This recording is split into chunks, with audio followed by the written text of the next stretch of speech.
Okay, as you will know, I delayed my Ditto video in Fire Red this year. I produced this entire video as a replacement for the Ditto video, and then I looked at my calendar, and I sat with it for a long time. Do you see how I planned this out? Every Sunday there is a Fire Red video. Every Monday there is a Platinum video. Tuesday to Thursday is Yellow videos, with the exception of Christmas Day and the remainder of the year. That's reserved for special stuff. Fridays are Crystal version, and Saturdays are Emerald version. If I had released this Iron Bundle video on Sunday the 22nd, then all of this beautiful synergy would have been broken. And despite how panicked I was with my team going on vacation on December 20th, I decided to add another video, so we produced the entire Fire Red Mew video after completing this one. And that's why today on my channel, for the first time ever, I think, I will be releasing 2 videos. And yes, both of them are fully produced. Anyway, that's the weird explanation as to why this video exists. It doesn't make any sense to save this video and release it in January. It makes way more sense to release Iron Bundle on Christmas Eve. So today I'm going to do a solo challenge of Pokemon Yellow using only Iron Bundle, the future version of Delibird. This playthrough is one that Peep suggested to me over a year ago as a potential December release. I made a backport for it and then didn't use it for many months, and we came back around to doing a community event with it this year on December 21st. Iron Bundle is actually really good, especially when compared with Delibird, even though they share a lot of things. It's an Ice-Water type, which is much better typing in Generation 1. For base stats, it has 56 HP, 80 attack, 114 defense, 136 speed, giving it a 26.56% chance to crit in Generation 1, and its special stat is outstanding, 124. I did have to make the choice whether I was going to give it its special attack or special defense from Generation 9. The special defense stat is only 60. I never invent new stats for these challenges, so I'm not going to do something like averaging the 2 stats together. That's not the approach that Game Freak took going from Generation 1 to Generation 2. They assigned the Generation 1 special stat as either the attack or defense, and then invented a new stat. So reversing that process, I have to make a choice as to which stat I'm going to delete. This is always my methodology. It causes some problems when I play Pokemon like Ho-Oh and Lugia, which are supposed to have the same base stat totals, but I covered that in a video earlier this year. I think as an Ice-Water type which deals special damage primarily, Game Freak would have assigned it the higher special stat in Generation 1. Okay, now, unlike Delibird, this thing has a pretty good level up learn set. In Generation 9, it starts with Present, then learns Powder Snow, Whirlpool, Takedown, Drill Peck, Helping Hand, Freeze Dry, Flip Turn, Ice Beam, Agility, Snowscape, Hydro Pump, Aurora Veil, and Blizzard. A bunch of these moves aren't available in Generation 1, and having a set of level up moves that is this long really isn't a Generation 1 thing. I replaced Powder Snow with a weak water type move, Bubble. I give it Water Gun instead of Whirlpool, a level 14. Instead of Helping Hand and Freeze Dry, I give it Ice Beam at level 35, but I think it's going to get the TM before this, so that's probably going to be irrelevant anyways. It gets Agility at a much higher level, but I brought this to a lower level, 42, since Pokemon tend not to learn things beyond about the mid-50s in Generation 1. And speaking of those higher levels, it makes sense for it to learn Hydro Pump at 49 and Blizzard at 56, because that's the ordering it gets these moves in Generation 9. Okay, for TM and HMs in Generation 9, Iron Bundle basically just gets access to Water, Flying, and Ice type moves, with some generic stuff added in. To supplement this knowledge, I also looked at Delibird's Generation 3 TM and HM learn set, as well as its tutor moveset. In terms of TMs and HMs, we get a little bit more insight into what this Pokemon should learn. So Delibird has moves like Focus Punch, a fighting type move, and then if we look at the move tutor set, it also learns things like Body Slam, Counter, Mega Punch and Mega Kick, Seismic Toss, and Sky Attack. Going back to Iron Bundle's Generation 9 move pool, it doesn't learn moves like Brave Bird, so I decided not to give it Sky Attack, but I am going to give it Fly. This is a similar base power move to something like Acrobatics or Air Cutter. Outside of that, for Generation 1, it's going to get the 3 water type moves, the 2 ice type moves, and the 2 fighting type moves that were in Delibird's pool in Generation 3. Okay, this Pokemon does have a quirk. It starts the game with only Present. This is a signature move of both it and Delibird. I guess it's not really a signature move anymore, but it feels like one, so I have coded it back into Generation 1. The way this move works is it has variable power, and 1 out of 5 times it will heal the opponent. Just terrible. It is an awful move. I want to stop using it as soon as is possible. I was able to defeat the rival in the lab, so he's going to be choosing Flareon today.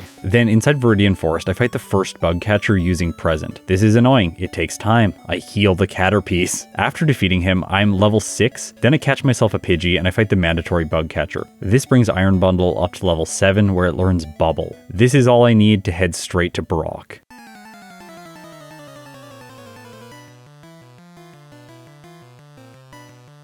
Geodude's first, Bubble. It doesn't one-shot, but it's gonna two-hit, and I'm not taking enough damage to be worried. Onix is next. It can't get me with Bide because I'm faster, so I just two-shot with Bubble, and the first gym leader is defeated. Okay, look at my PP. Bubble has 26 uses and Present has 0. I have not healed once in this playthrough, and I'm gonna head straight to Route 3. I battle the 2 mandatory trainers, and then I fight the Lass, who has slightly less Pokemon. This is just to conserve power points. Then, going back to Pewter City, I reset her position and proceed to the final mandatory trainer of the route. I'm taking time to explain this because by the time I knock out the final Metapod of the route, I had essentially the perfect amount of PP to make it through this entire section of the game without healing. And I can push this even further, saving time, because just inside the entrance to Mount Moon, I pick up the TM for Water Gun. I teach it to Iron Bundle right away, and while I'm doing this, since my bag is open, I'm also going to teach Bide. This might be useful against Misty, as it is with some other water types. However, I think there's a better option. Later into Mount Moon, I can grab the TM for Mega Punch and teach this in the place of Present. Good riddance. In Cerulean City, I make the choice to fight the rival first. I wanted a little bit more experience because I think that Iron Bundle's gonna outspeed Misty's Starmie if I do this battle before going into her gym. Water Gun is powerful enough to get me through this fight. I am able to one-hit the Sandshrew, so I'm not exposed to Sand Attack, which is the primary loss condition here. The other one is getting your attack lowered by Growl when you're a physical attacker, but that isn't relevant because I'm spamming special attacks. Well, until the final Eevee, it has more special than it has defense, so I end up using Mega Punch here. Pretty easy battle. Iron Bundle levels up to 16, and now its speed is 54, tied with Misty's Starmie. But I have to fight the Pecking Junior trainer inside the gym, giving me a bit more experience. I think with this routing, I'm gonna level up on Misty's Staryu going into the Starmie. Oh, by the way, this fight against the Junior trainer is actually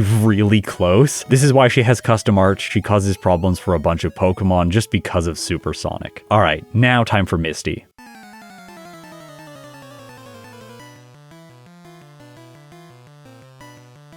This one's straightforward. Just spam Mega Punch a bunch. I'll knock out her Pokemon eventually. The Starmie is annoying, and I want critical hits here, which are easy to get with my outrageously high base speed. In this case, I do outspeed as well by the time the Staryu goes down. Iron Bundle is level 17, and Misty is just a pushover. There was no problems here at all. With her defeated, I get myself the Bubble Beam TM, which is going to help me speed up progress on Nugget Bridge. I once again want to get hyper-fixated on my PP. In this case, Iron Bundle's not going to have any problems. Mega Punch, Water Gun, Bubble, and Bubble Beam. It is always going to have attacks to use. I'm not going to be going back to the Pokemon Center to heal. The only time I have had to heal is in Cerulean City because I want to set my waypoint there so that when I use Dig in Diglett's Tunnel after defeating Lieutenant Surge, I will be teleported back to this location. If I had somehow skipped healing here, then using Dig inside of Diglett's Tunnel would take me all the way back to Pallet Town, which is obviously not a good thing. There's a couple choices to make along the way on Route 25. I have to decide which hiker to fight. Either the Elixir hiker or the Onix hiker. In this case, I fight the Elixir guy, just because that item can be helpful in these playthroughs. I also have to choose if I fight the Junior trainer or the hiker. These two are by Seismic Toss. I choose to fight the hiker just because he gives a little bit more experience. Oh, I also battled the one optional hiker inside of Mount Moon who has 3 rock ground types. He was fast experience. The last at the end of the route is a little bit annoying. I don't have quite enough damage to one-shot the Oddish every single time with Mega Punch, but I do appear to have a damage roll here because the second one faints where the first one didn't. Instead of healing again in Cerulean City, which takes about 10 seconds of time because you have to loop around due to the little ledges, I can just use the Elixir and then proceed to fight the Digging Rocket. Easy win. Stomp Sandy using Bubble Beam, stomp the next person, buy some repels and super potions inside of the mart. I got the super potions just because Iron Bundle was running a little bit low on health. Okay, time for the SSN. Here I'm going to make a radical choice. I am not going to pick up Rest. I don't think Iron Bundle is going to need it, but I am going to grab the other 2 optional items. The first one is Body Slam, a big upgrade for Mega Punch, and the second one is a rare candy, which will be useful because I have a slow growth rate. The rival is a series of 1-hits until the Eevee, which takes 2 turns to knock out. So now, let's see how this water type does against the worst gym leader, although he is an electric type specialist.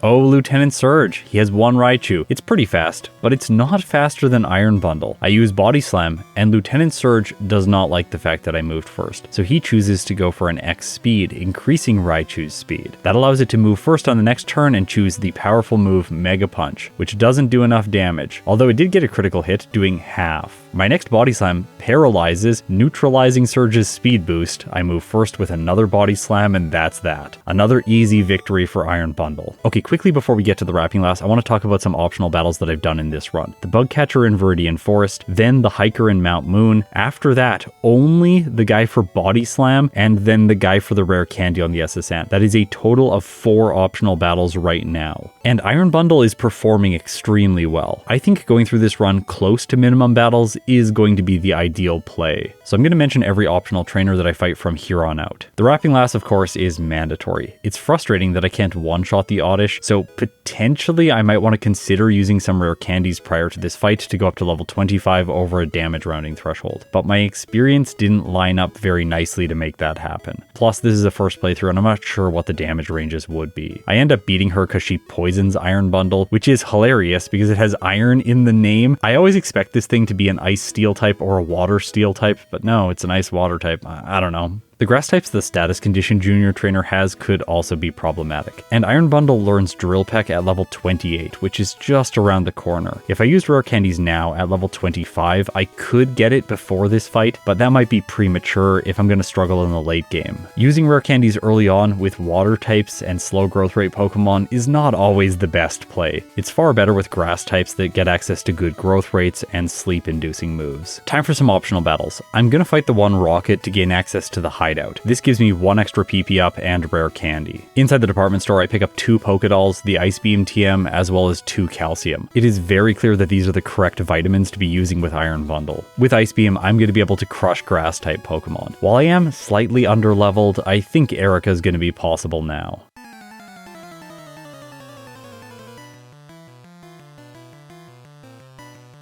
Tangela's first. Ice Beam does not one-shot, she uses a super potion, which is quite rare, and then I knock out her lead. This gives Iron Bundle enough experience to level up to 28, and I teach Drill Peck in the place of Mega Punch. So along with it, I have Bubble Beam, Ice Beam, and Body Slam. Ice Beam continues crushing Erica, it one-shots both the Weepinbell and the Gloom. This was trivial. Okay, time for the rival in Pokemon Tower. I was looking at the routing software while playing the run, I typically do that nowadays, and something stood out to me here, which is the fact that Ice Beam does more damage to the Shelder when compared with moves like Body Slam and Drill Peck. It really doesn't seem like that should be the case. Anyway, the only Pokemon on his team that I should be using physical moves for is the final Eevee. And Drill Peck continues being useful as I head up the tower against the Ghastlies. I'm able to one-shot all of them, so there's no risk against Agatha Jr. On Cycling Road, I fight the Double Weezing as well as the Biker Boss. These two trainers give experience yields that are just hard to pass up, and Iron Bundle's damage ranges are pretty good. It looks like I'm going to 2-hit the first 2 Weezing, but then on the Biker Boss's team I have a 75% chance to knock them out using a single Ice Beam. If I find out that I can beat the game at a lower level because Iron Bundle is an absolute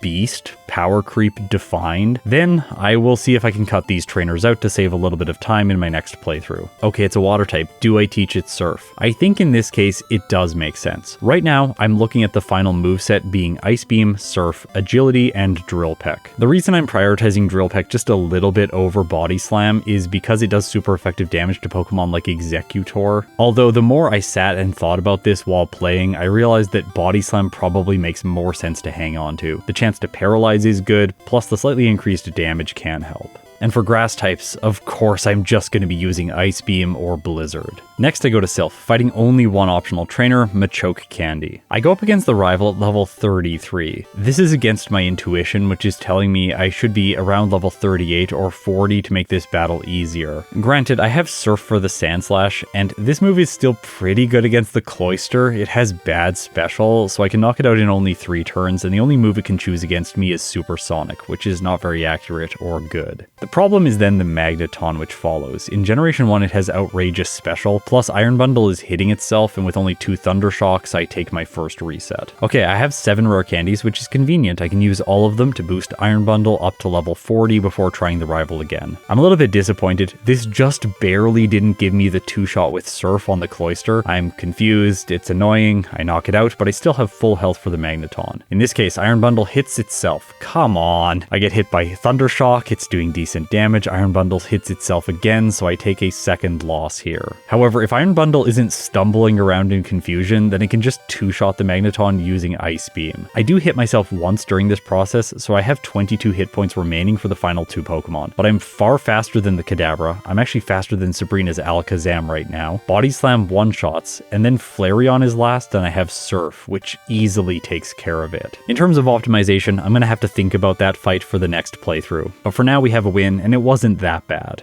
Giovanni is irrelevant as you would expect, but the experience from the battle levels Iron Bundle up to 42, where it can learn Agility. I say goodbye to Body Slam. I hadn't thought this through yet while I was playing. Either way though, it isn't really going to impact the late game, so don't worry. Okay, after picking up the Mimic TM, I head into Sabrina's gym to face the Psychic type specialist. She's gonna be easy.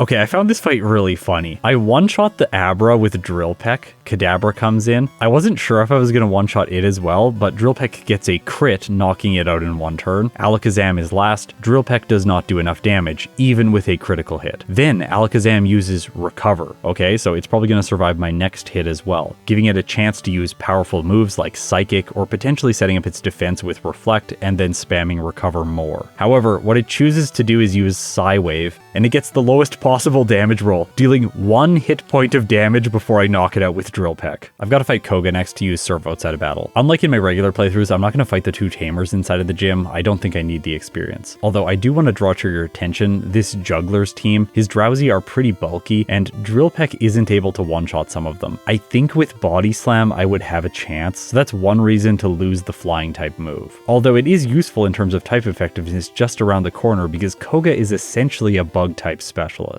Here's the thing though, Ice Beam just one-shots all 3 of the Venonats. No problems at all. Then on the Venomoth, I could have kept using Ice Beam, but I figured since it has a higher special stat, I should use Drill Peck, and I'm able to 2-hit. It does squeeze in 1 Psychic because of Double Team, but it doesn't do nearly enough damage. Plus, if I'm using Drill Peck here, then even if it lowers my special, I'm gonna do the same amount of damage. Actually, I'll do more damage because it will badge boost my attack. Let's go directly into the battle against Blaine. He can sometimes be scary when using water types because his Pokemon have decent physical attack, but Iron Bundle has good physical defense, so I don't think there's any risk here. Surf 1-hits the Ninetales, which I wasn't expecting, being only level 44. If that's the case, then the Rapidash is also going to be a 1-hit, but what about the Arcanine? Well, it survives on red health, uses Flamethrower, doing decent damage since it is neutral. However, I pull through and get 1 more attack, so Blaine's defeated, and with that, I gain a badge boost to my special stat. I tried to save time here, skipping a heal in Viridian City, so by the time I reach Giovanni, I still have the same health that I had at the end of the Blaine battle. Roughly half, but I don't think this is gonna matter.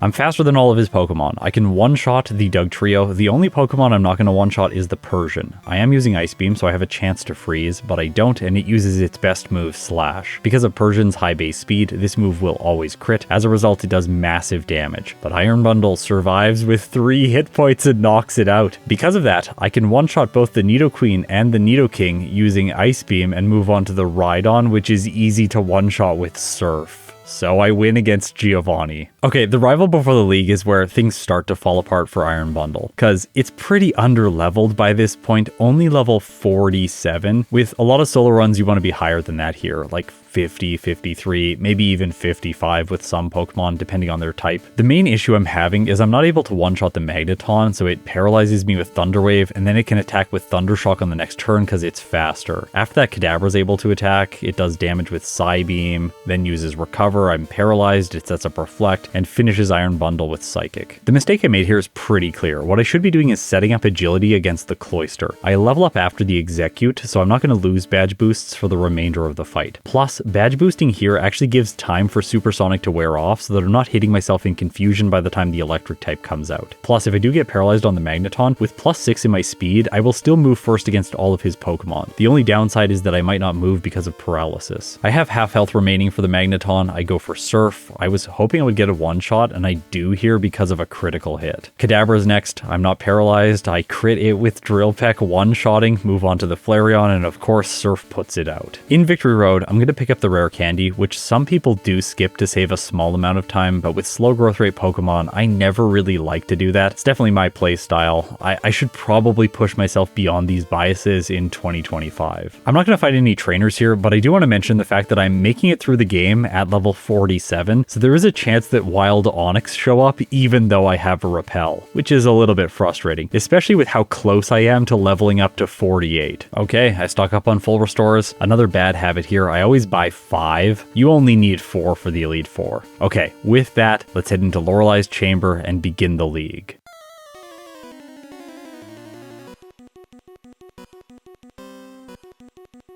I was hoping that I would be able to defeat her using Drill Peck, but even with a critical hit, it does 1/3 to the Dugong. That does not encourage confidence. I'm going to have to set up agility while it uses rest, badge boosting my attack, but this approach also has a problem because I'm about to level up. So as soon as I knock out the Dugong, I'm going to lose my badge boosts. Surf will be sufficient for the Cloyster, again, trash special. However, the Slowbro that follows is going to set up with Amnesia on turn 2 at very least, and then Psychic is going to do devastating damage. I clearly didn't really think through this fight. I was just hoping that Drill Peck would have enough damage, and so I pay the price of defeat. My second strategy was to teach Mimic in the place of Drill Peck. Then I can steal Amnesia from the Slowbro, set up increasing my damage with Ice Beam and Surf. Even though they're resisted, they still should deal decent damage, and I could win against Lorelei like that. This also has a problem. I just take too much damage from the Dugong and the Cloyster prior to getting to the Slowbro. I tried various things to make this work, setting up as little as possible with agility, but no, the Slowbro can still just get me. Also, I tried knocking out the Dugong right away, then using agility against the Cloyster so that I retain my badge boosts for the Slowbro, grabbing Amnesia there and setting up, but this also doesn't work. Overall, I have a really disappointing number of resets here, going all the way up to 8 before I switch my strategy to something that ends up working. And it ends up working in the worst possible way. So instead of using Mimic to steal Amnesia, I am going to use Mimic to steal Rest from the Dugong so that I can heal throughout the fight. I did not pick up Rest on the SSN, as you will remember, so I can't teach that move naturally. Also, I wouldn't want to because I want to keep my current moveset. The reason why I don't like this strategy is because it takes so long. If you look up at the timer, I'm starting this battle around 42 minutes and 20 seconds. Then by the time I get to the Lapras, the timer is around 44 minutes. It's approaching the 20-second mark too, so we are going to spend more than 2 minutes in a single battle. And when you're playing on 4 times speed, that's an outrageous amount of time. Plus, this all slows down because the Lapras constantly paralyzes me with Body Slam or uses Confuse Ray, so then I have to use Rest multiple times, wasting even more time. While the rival in Sylph definitely deserves some thought for the follow-up playthrough, and the rival on Route 22 also needs a little bit of finesse with agility, this fight against Lorelei is the thing that I am most eager to optimize. Okay, briefly we have to cut the silly music. This guy's really bad.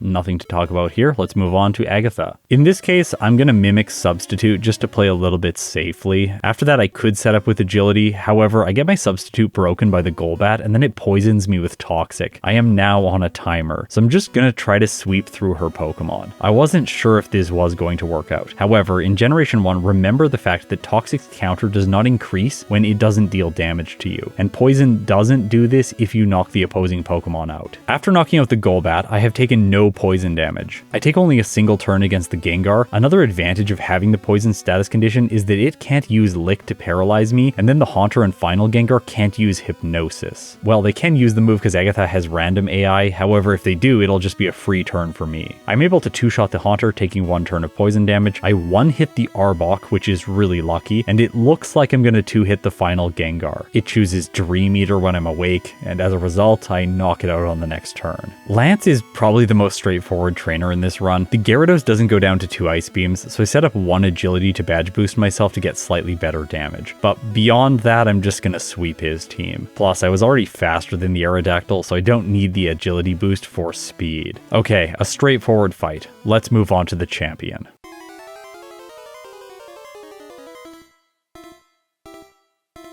Do you all know how good Magneton is? I hope you do. I mimic Earthquake just so I have a move to counter it. However, this is probably not going to be enough. Then I'm able to one-shot the Sandslash with Ice Beam, and the physical damage from Earthquake is useful against the Alakazam, but I can't one-shot. And after Earthquake, it still survives. It uses Kinesis, I miss Earthquake, it uses Recover, I miss another Earthquake, I miss another Earthquake. At this point, I got hit by Psybeam and I just decided to cut my losses and reset. I come back in, make it past the Alakazam, and move on to the Executor. I get a little bit trigger happy here, using Ice Beam to knock it out over 2 turns while it sets up Leech Seed. This is the wrong call because, as you can see, Magneton survives my hit with Earthquake, uses Thunder Wave, follows it up with Thunderbolt, and knocks out Iron Bundle. What I should do instead is spam Agility against the Executor, badge boosting myself as much as I can. Then I will have better damage for the Magneton and likely be able to knock it out. There is a disadvantage here because I'm probably going to lose my badge boost by the time I reach the Flareon, since I'm at such a low level. By the way, I used 4 more rare candies before I fought the champion. They were just remaining in my bag. I guess I could skip picking some of them up. It doesn't really seem like I need them because even at level 56, I am not able to one-shot the Magneton with 3 badge boosts. As a result, it uses Thunder Wave, but this time, because I set up with Agility, I still move first and knock it out. Okay, Cloyster's next. Surf is able to 2-shot and I still have my badge boosts for it. That is critical. His Pokemon does heal with Leech Seed, so I have to knock it out over 3 turns, which is annoying because it chips away at me with Spike Cannon. But I take it down, move on to the Flareon, I'm faster, Paralysis does not prevent my attack, and Surf lands, knocking out his final Pokemon. So, Iron Bundle clocks in with a first playthrough time of 49 minutes and 45 seconds, with 10 resets, 0 blackouts at level 57, and a game time of 2 hours and 52 minutes. Now, I'm doing a different production process for this video, and it actually really fits well with who I am as a person. Normally, I film the first run and then I wait several days, sometimes even months, before I come back and do the follow-up attempts. I kind of forget what goes on in the first playthrough, and then when I come back to narrate it, it's so distant in the past that I have to figure out what I want to say again. With this video, I am narrating it on the day that I played the run. I literally just finished playing and then sat down to do this audio. I personally prefer this approach so much more, so I'm probably going to be using it a lot more in 2025. I'm also hoping that it helps improve the quality and relevance of all of the voiceover. Okay, time for the optimized playthrough. Let's see what I was able to do to improve its time. I wanted to remove the one bug catcher from Viridian Forest at the beginning of the route. That said, I tried other options like the second bug catcher or the junior trainer in Brock's gym, but both just aren't as good. The bug catcher is ideal because you can beat him pretty quickly with Present, and then after defeating the mandatory trainer, you get Bubble for Brock. If you fight the junior trainer inside the gym, you have to battle him with Present, and it takes quite a while. One thing I changed in the earlier portions of the game is how I approach Misty. I'm not going to teach Bide, that is just a waste of time. I can leave the open slot for Mega Punch, and I'm not going to save in front of her. Iron Bundle's ridiculous critical hit rate makes it really good at knocking out the Starmie quickly. Like in this case, where it crits twice, once after she uses an X defend and then just knocks the Starmie out in only 4 hits. By the way, the last of these was another critical hit. I am now 1 minute and 15 seconds ahead of my former pace. Now, on Route 25, I want to talk quickly about Seismic Toss. I debated using this against Lorelei for fixed damage. It's a TM that I can pick up early on and then just teach for one fight, and it's fairly disposable. However, its damage ranges aren't ideal, and I found a better option when I dug a little bit deeper.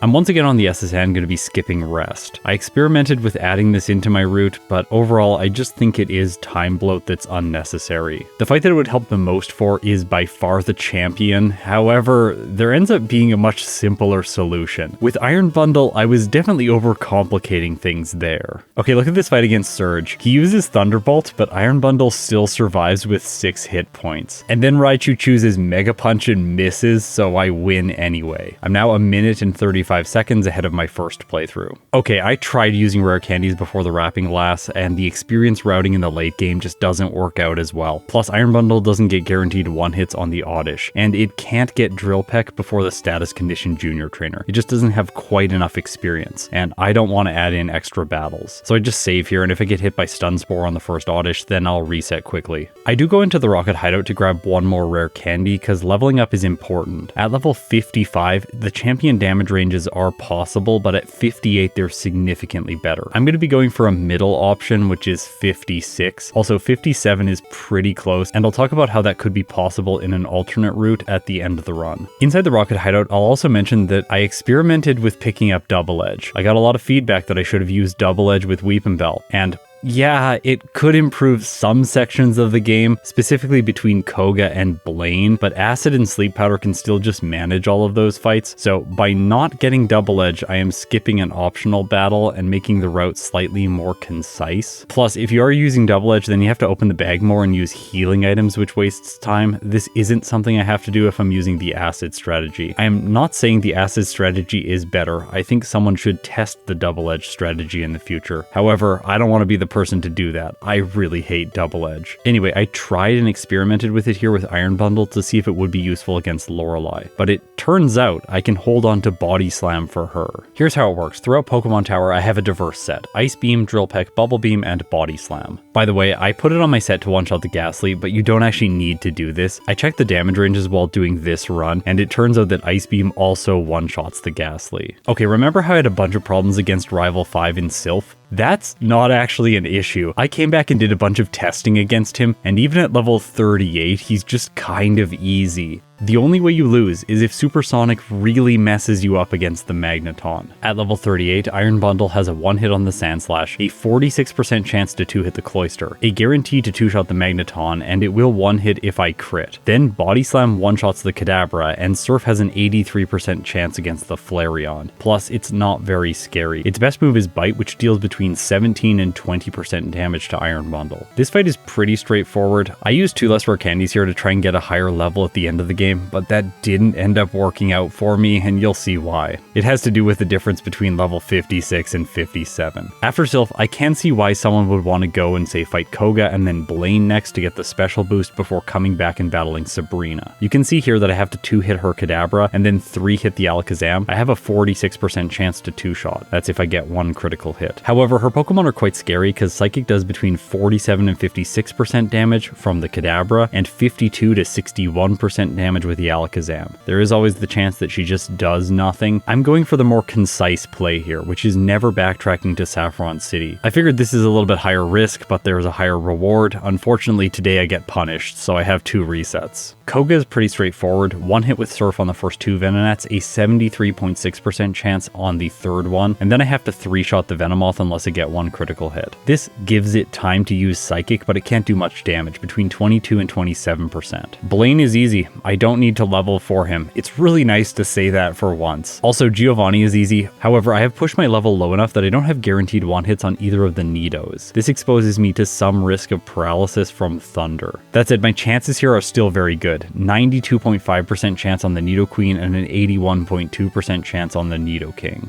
Because of my new experience rooting, the rival before the league isn't quite as straightforward, although just setting up with agility so that if you get hit by Thunder Wave does the trick. This is where if anyone's watching in the background, you need to tune in for a second. Right here in this grass, I run into a wild encounter. I never use a repel here. Why would you? It's 2 spots. In this case, I was paralyzed by the rival, so I have a status condition and I can't escape from the Fearow that shows up. It uses Drill Peck, gets a crit, and knocks out Iron Bundle. By the way, this has happened before in the history of solo runs. Adair a long time ago in the Parasect race had this happen, where the Fearow showed up, you couldn't escape because Parasect's very slow, and then Drill Peck got it back then because it does 4 times damage. This is the only time it has ever happened to me, and it was really frustrating. I have to black out here, so I now have 3 faults total, and it is a major waste of time to have to backtrack through all of this area again. Here, as I go through Victory Road, I'm just going to mention something about my methodology that in the coming year, I'm going to relax on a little bit. I have been doing so many playthroughs for these Pokemon because I really want to get the best possible results for all of you. However, this is not always compatible with the best mental health for me. I can get very frustrated when I'm slamming into constant RNG just trying to get the result like 30 seconds lower or a minute lower. What I hope to do in the coming year is just show you the strategy that I've put together, show you all the damage ranges and how it's supposed to work, and then I'll tell you what happened on game day when I showed up to play it. The solo running community is really active, and I'm sure there's other people out there who are going to get far better results than I ever can, no matter how much time I sink into these runs. I get the most fun out of this process when I'm playing the first playthrough